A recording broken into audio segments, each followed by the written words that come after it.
NRG news channel, सच है तो बोलेगा। वाराणसी के नगर निगम में जन सुनवाई कार्यक्रम का आयोजन किया गया। इस दौरान ककरमत्ता प्रधान वकील अंसारी द्वारा सीवर समेत अन्य समस्याओं को लेकर प्रार्थना पत्र सौंपा गया। बता दें कि नगर आयुक्त के नेतृत्व में जन सुनवाई के दौरान ककरमत्ता के प्रधान वकील अंसारी ने क्षेत्र में हो रही सीवर समेत अन्य समस्याओं को लेकर नगर आयुक्त को प्रार्थना पत्र सौंपा। इस दौरान प्रधान वकील अंसारी ने बताया कि पिछले 1 वर्ष से क्षेत्र के लोग गंदा पानी पी रहे हैं, जिससे उनके स्वास्थ्य पर गंभीर बीमारी का प्रभाव पड़ रहा है। इन सभी समस्याओं को लेकर कई बार शिकायत की गई, लेकिन इसके बावजूद भी अधिकारियों ने कोई काम नहीं किया। साथ ही उन्होंने कहा कि जल्द से जल्द इन सभी समस्याओं का समाधान नहीं कराया गया तो नगर निगम मुख्यालय पर ही धरना प्रदर्शन करेंगे। आज यहाँ आए हैं नगर निगम क्या?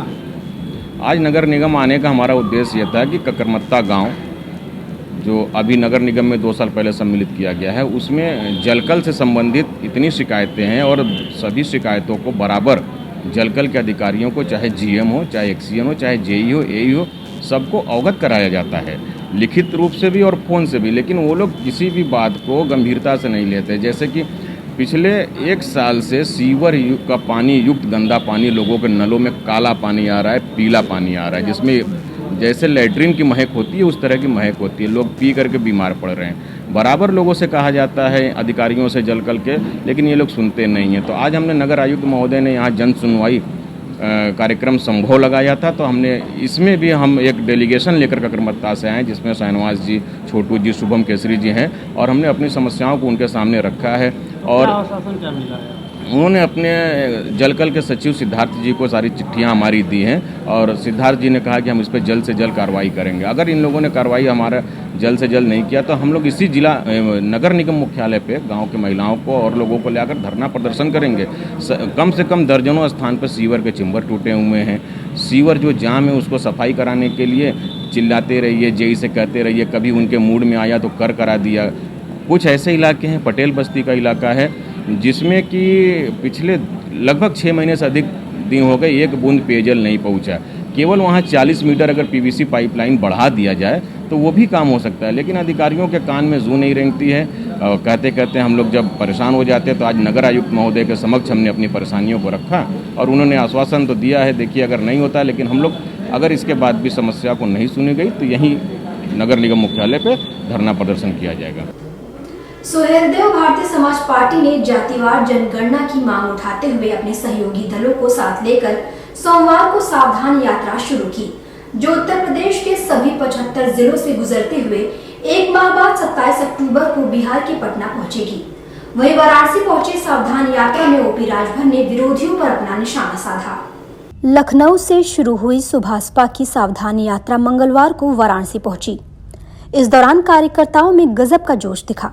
काफी संख्या में कार्यकर्ता अपनी गाड़ियों के साथ ओम प्रकाश राजभर के काफिले के साथ चल रहे थे।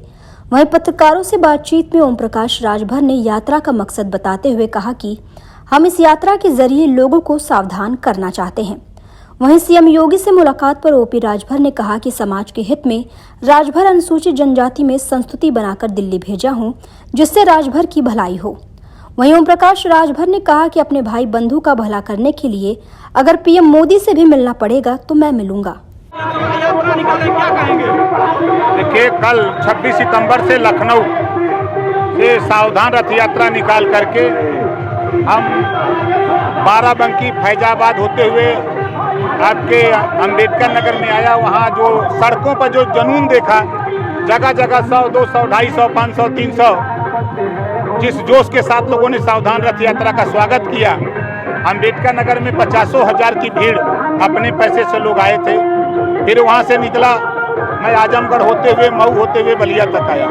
रात को 10 बजे तक लोग सड़क पर इंतजार करते रहे, किसी रोड से नेता आ रहे हैं तो लोग स्वागत कर रहे हैं। आज आपके सामने है कि हजारों मोटरसाइकिल बच्चे लेके अपने पैसे से गाड़ी झंडा लेके आपके सामने घूम रहे हैं। इनकी मनसा नियत है कि देश में रोजगार परक शिक्षा लागू हो, देश में एक समान अनिवार्य और फ्री शिक्षा हो, जातिवार जनगणना हो, गरीबों का इलाज फ्री में हो, और जब अमीरों के कर्जे माफ हो सकते हैं, आरबीआई का पैसा, तो इनका घरेलू बिजली का बिल क्यों नहीं माफ हो सकता है। इन तमाम चीज़ों को लेकर के नौजवान रोजगार के लिए, नौकरी के लिए, सम्मान के लिए ये अब सड़क पर आपके सामने दिख रहे हैं। कल तक ये गाँव में घरों में दुबके हुए लोग थे, इनको बाबा साहब डॉक्टर अम्बेडकर के पावर का एहसास नहीं था, लेकिन हम लोगों ने, हमारे नेताओं ने गांव-गांव जाकर के बताया कि जो बाबा साहब डॉक्टर अम्बेडकर ने आपको वोट का अधिकार दिया है, इसी वोट से सब कुछ हासिल किया जा सकता है, इसी वोट से सत्ता मिलेगी, इसी वोट से अधिकार मिलेगा, शिक्षा, स्वास्थ्य, रोजगार मिलेगा। ये बच्चे निकल करके रोड पर आ गए। विश्व पर्यटन दिवस के अवसर पर वाराणसी के महात्मा गांधी काशी विद्यापीठ विश्वविद्यालय स्थित गांधी अध्ययन सभागार में पर्यटन पर पुनर्विचार गोष्ठी का आयोजन किया गया। इस दौरान विश्वविद्यालय के कुलपति आनंद कुमार त्यागी एवं मुख्य अतिथि रहे वरिष्ठ पत्रकार अमिताभ भट्टाचार्य कार्यक्रम में उपस्थित रहे। विश्व पर्यटन दिवस के अवसर पर जिले के महात्मा गांधी काशी विद्यापीठ के पर्यटन अध्ययन संस्था द्वारा पर्यटन पर पुनर्विचार करने के लिए गोष्ठी का आयोजन किया गया। इस दौरान मुख्य अतिथि रहे वरिष्ठ पत्रकार अमिताभ भट्टाचार्य ने काशी के ऊपर प्रकाश डालते हुए विशेष जानकारी दी। इस दौरान महात्मा गांधी काशी विद्यापीठ के पर्यटन संस्थान की निर्देशिका डॉक्टर निशा सिंह ने बातचीत में बनारस की सभ्यता और भारत की संस्कृति को बढ़ावा देने की बात कही। गांधी काशी विद्यापीठ आज 27 सितंबर को हम विश्व पर्यटन दिवस यहाँ मना रहे हैं और इसी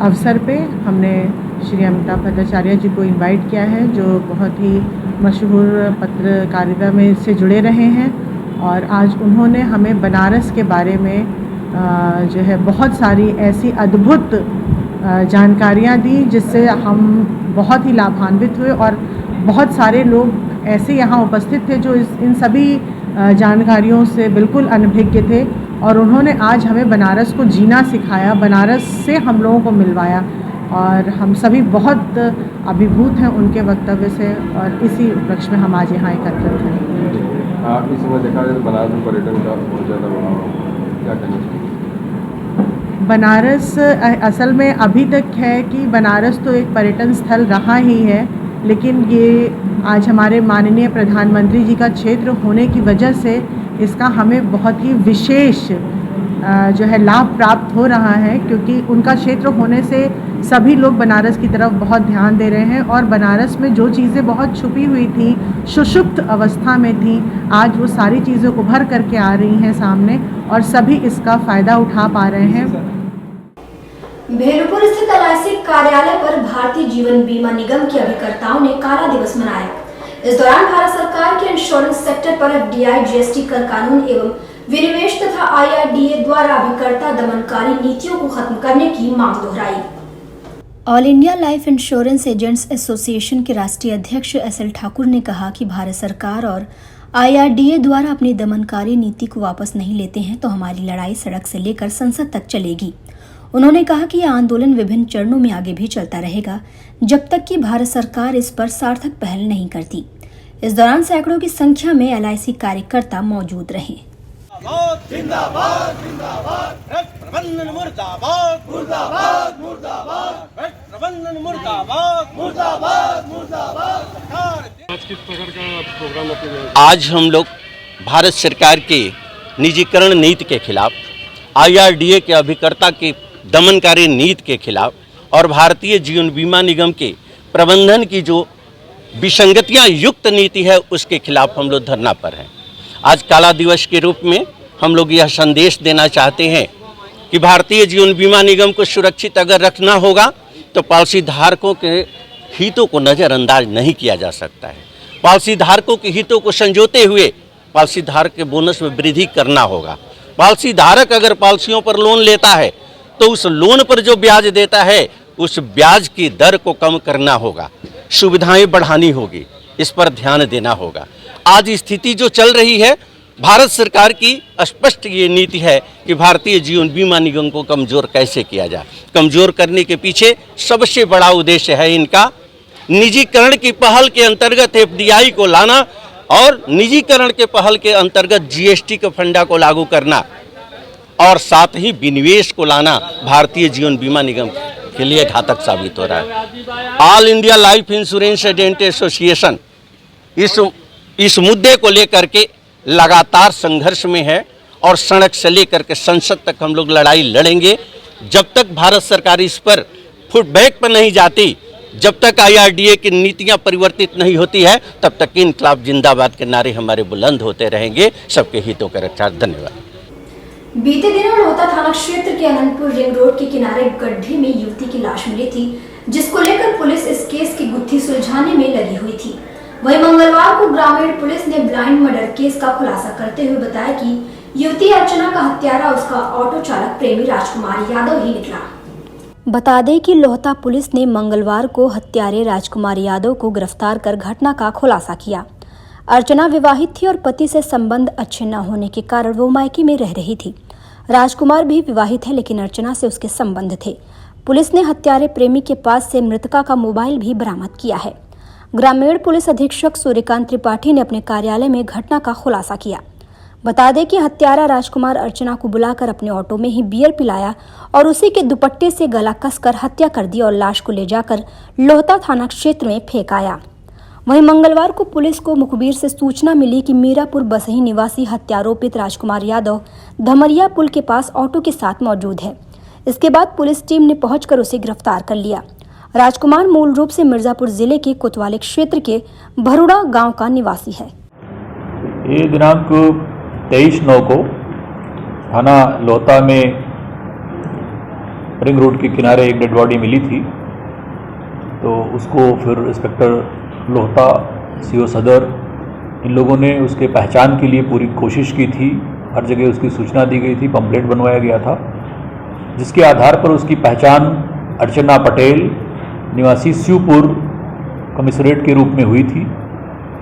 बाद में फिर पता चला कि उसका किसी से संबंध था, जिसके आधार पर उससे पूछताछ की गई और बहुत सारी चीज़ें कड़ियाँ जोड़ते हुए इसका वर्कआउट किया गया कि उसके जो उसका प्रेमी था राजकुमार यादव, उसने ही इसकी हत्या की थी और हत्या करके अपने ऑटो से ले जा करके वहाँ पर फेंक दिया था।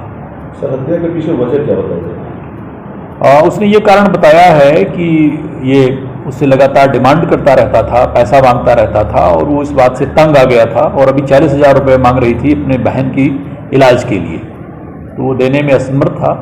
तो इसके एक तरह से ब्लैकमेलिंग चल रही थी, उसी से परेशान होकर उसने हत्या कर दी। इसमें गिरफ्तार करने वाली टीम को 5,000 रुपये का इनाम दिया जाता है। सर, अभियुक्त की गिरफ्तारी कहाँ से हुई? अभियुक्त की गिरफ्तारी एक कोई पुल है यहीं पर, वहीं से हुई है, मैं ऑटो के। वाराणसी के रामनगर स्थित बाल विद्यालय माध्यमिक स्कूल में भारत विकास परिषद के तत्वावधान में अंतर विद्यालयीय हिंदी व संस्कृत सामूहिक गान प्रतियोगिता का आयोजन किया गया। इस दौरान छात्राओं द्वारा सामूहिक संगीत की प्रस्तुति की गई। जिले के रामनगर स्थित बाल विद्यालय माध्यमिक स्कूल में संस्कृत सामूहिक गान प्रतियोगिता के दौरान छात्राओं द्वारा हारमोनियम तबला की धुन पर मनमोहक संगीत की प्रस्तुति की गई। वहीं हिंदी एवं संस्कृत सामूहिक गान प्रतियोगिता में प्रथम स्थान प्राप्त करने वाले विद्यार्थियों को विद्यालय के उप प्रबंधक मुकुल पांडे, प्रधानाचार्य नीता त्रिपाठी समेत अन्य शिक्षकों ने आशीर्वाद प्रदान कर उज्जवल भविष्य की कामना की। इस दौरान बाल विद्यालय माध्यमिक स्कूल के उप प्रबंधक मुकुल पांडे ने प्रतियोगिता की जानकारी विस्तार से दी।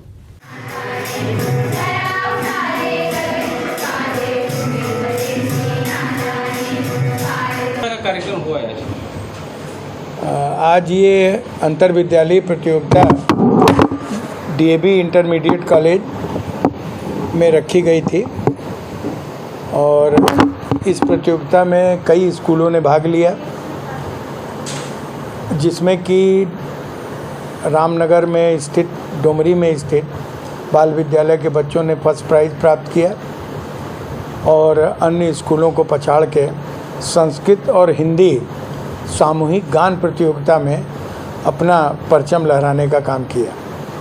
और हमने और हमारे सारे अध्यापकों को, बच्चों को बधाई दिया सारे लोगों ने। मैं सारे उन अध्यापकों का बहुत बहुत आभार व्यक्त करता हूँ, बच्चों का आभार व्यक्त करता हूँ, अभिभावकों का आभार व्यक्त करता हूँ जो इतने टैलेंटेड बच्चों को उन्होंने हमारे यहाँ भेजा और हमने तराश के उनको नगीना बना दिया और वो हर जगह प्रथम पुरस्कार प्राप्त करने के योग्य हुए और आज करके भी दिखाया उन बच्चों ने। इससे किस तरह का संदेश देंगे भैया? अब इसके बाद इस कार्यक्रम को देखने के बाद BHU में ये प्रोग्राम अगले टर्न में होने वाला है, उसके बाद राजस्थान जयपुर में होने वाला है। तो इस तरह के बच्चे कई हैं पार्टिसिपेंट जो वहाँ जाएंगे और हमारी आशा है, उम्मीद है हमारी कि वो वहाँ भी फर्स्ट प्राइज़ ले आने का काम करेंगे। हम इसमें इस तरह का संदेश देना चाहते हैं कि जितने विद्यालय हैं वाराणसी में, चाहे अगल बगल हमारे जनपदों में, उन सब में एक ऐसी टीम निकालना चाहिए जो टीम क्लासिकल हमारी संस्कृति, भारतीय संस्कृति, सभ्यता के अंतर्गत जितने भी गायन, नृत्य और प्रस्तुतिकरण हैं उसको भरपूर जोश से और एक स्थायित्व की भावना से कर सके, ताकि ये लोगों को लगे कि नहीं, हमारे यहाँ इंग्लिश मीडियम के अलावा हिंदी संस्कृति, हिंदी भाषा, संस्कृत भाषा, अन्य चीज़ों के बारे में भी विस्तारीकरण है और अध्यापक अध्यापिकाएँ उसमें भी रुचि लेते हैं और बच्चे भी रुचि लेते हैं। पूरे पूर्वांचल के लिए डेनकाशी का धमाका। नवरात्र और दीपावली का है बड़ा धमाका। अपने दुकान और प्रतिष्ठान के लिए चलवाए विज्ञापन। एक कुल्हड़ चाय और पान से भी है सस्ता विज्ञापन रेट। डेनकाशी लेकर आया है विशेष छूट। मात्र 1 रुपए में चलवाए अपने प्रतिष्ठान का विज्ञापन। विज्ञापन चलवाने के लिए नीचे दिए गए नंबर पर तुरंत करें संपर्क। ये योजना नवरात्र और दिवाली तक है सीमित। नियम और शर्तें लागू। तो देर किस बात की, तुरंत पहुँचे डेनकाशी के ऑफिस।